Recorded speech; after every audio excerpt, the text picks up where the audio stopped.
tent sale. Because no tent is big enough to hold this many cars. It's OcalaForSale.com. Say goodbye to sticker shock. OcalaForSale.com has thousands of vehicles with no stickers at all. But hurry, don't walk, don't run. Just sit down and log on to OcalaForSale.com. Prices and inventory change daily. Offer does not include dealer upcharge. Undercutting, rust proofing, factory surcharge, or delivery fee. See website for details. All right, about 11 minutes before 11 o'clock. 11 minutes before 11 o'clock. You're listening to The Source, WOCA. We've got a couple of guests coming in just a little while, a couple of doctors who are going to talk about headaches. And knock on wood, I haven't had a headache in quite a while, maybe because I'm knocking on wood. I don't know. So we'll find out about that in just a little bit. Right now, I wanted to take a little moment. We meant to have a longer period of time to talk about this, but it just didn't work out that way. This is, real quickly, I guess it's just a 10-minute little conversation about the story in the Star Banner regarding Dennis Baxley filing a bill in Tallahassee that would make the state legislators, our lawmakers up in Tallahassee, responsible for the approval or disapproval of historical monuments and the location of those monuments. The state representative Baxley wants to make that a decision that our elected officials decide on, as opposed to the way it's done now, which is managers of the Florida State Park system. Mm-hmm. Now, that doesn't mean that he directly is responding to the proposal to put a Union soldier memorial up at, what was the name of the park again? The Olustee Battlefield State Park, which is east of Lake City. But that seems to be what this is connected to. And so there are two things that I just kind of wanted to maybe get some feedback on from you, Robin, if you as a listener want to call in on this one.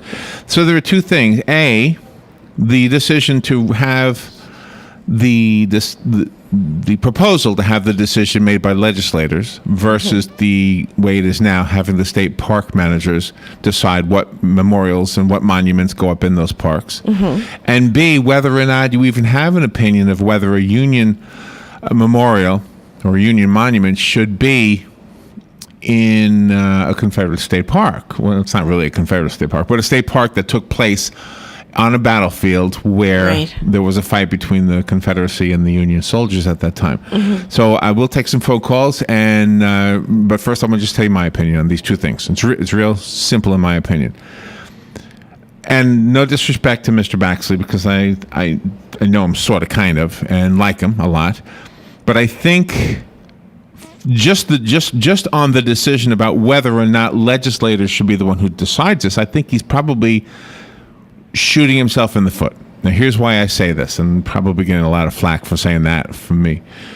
Because if the state park managers make the decision, they probably have a better handle on what the people who go to that park would like.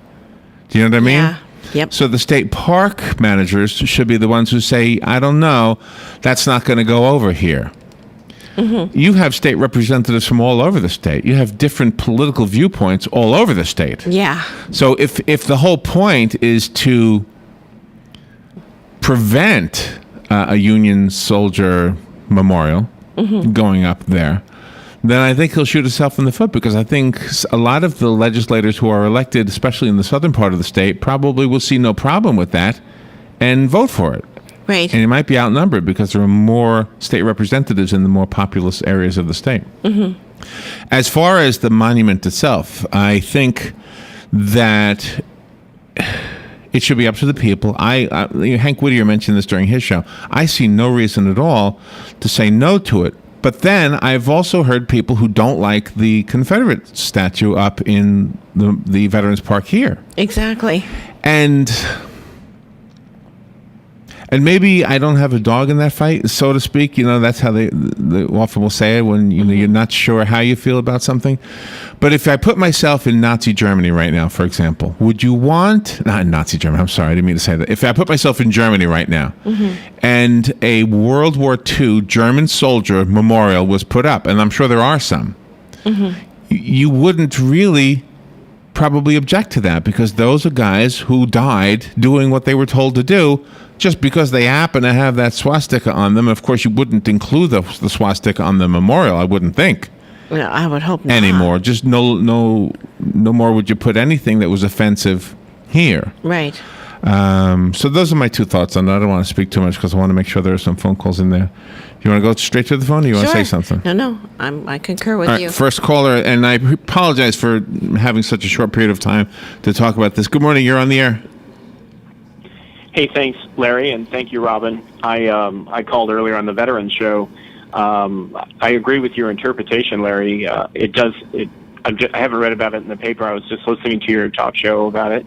It seems like that it's quite convenient that that Mr. Baxley is kind of responding to the request by now wanting to place that option legally in the hands of the legislation. In other words, it's a response move politically instead of letting the state handle the response. I would just say that I have been to many different sites across the United States, and I'm not splitting hairs with you personally, Larry, but statues and plaques are one thing, and then something of a decorative nature with kind of an artistic flair is another thing. I'm not saying that the obelisk or the globe, whatever the globe is. I haven't seen photographs of what they're proposing, but I mean, if you go to the battlefield of Chickamauga, or if you go to Kennesaw National Battlefield, which is a huge battlefield, it's much larger than just the hill where a lot of fighting took place. That battlefield ran for,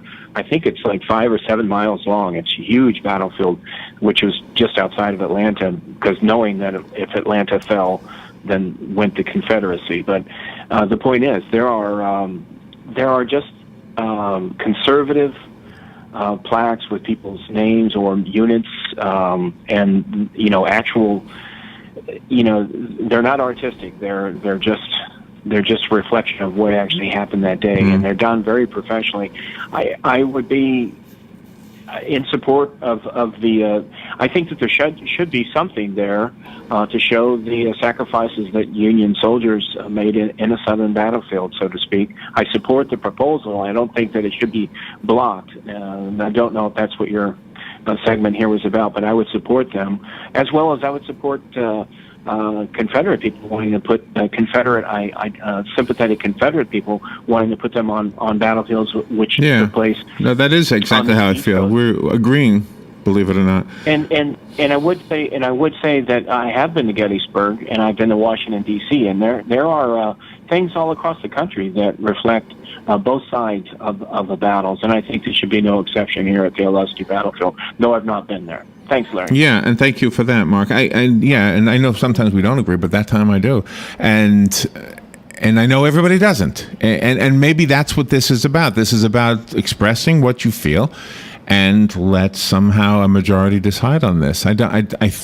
Whether or not his decision to put it up in Tallahassee for a vote with the elected legislators was in response to this or not, I guess we would have to ask Dennis. But I think, just for the sake of this conversation, assuming it was, I think it might be shooting himself in the foot just to say that again. Yeah. All right. Thank you for waiting. You're on the air now. Yeah, Representative Baxley has proposed some good legislation, but this is not one of his best efforts. It's misguided because it's going to be a political football, just like you mentioned. They're going to kick it back and forth in the legislature. It should be left to the people that run the parks and the citizens of the state of Florida. But I don't understand how anyone could lay claim to a battlefield just because the Union lost the Battle of Olustee in 1864. Of course there should be memorials to the soldiers who fought on both sides, just like there is on every other battlefield. There's no ownership of a battlefield just because one side or the other won. At Gettysburg, there's Confederate monuments, Union monuments. If you go to some other places, there's monuments to Clara Barton. If you've ever been to the Andersonville prison, there's a huge monument to her for the tremendous sacrifice she made to help the wounded and the prisoners. So there's no deed to a battlefield just because one side or the other won. And it's a good topic. Thank you, Larry. Yeah, thank you, Pete. Appreciate it. Good to hear from you, by the way. Yeah, I guess that's how I feel too. And I like how he started his call, that Dennis has made some great legislation. And yes, I would definitely agree. And in this case, he hasn't made any. He's proposed one to simply take the deciding vote and bringing it to Tallahassee rather than leaving it in the hands of the park managers. I think that's a mistake.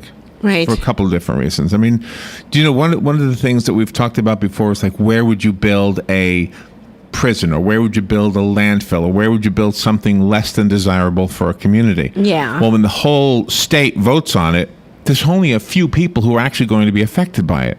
Exactly. Which is why those kind of votes should always be done by the people who are going to be affected by it the most. Which is why, the same reason why I would say what I say about the decision makers regarding those kind of monuments remaining where they are, as opposed to putting them up in Tallahassee. They got enough to decide on, by the way. Yeah, they do. All right, we'll squeeze in one more before we have to go. Good morning. You'll be the last caller.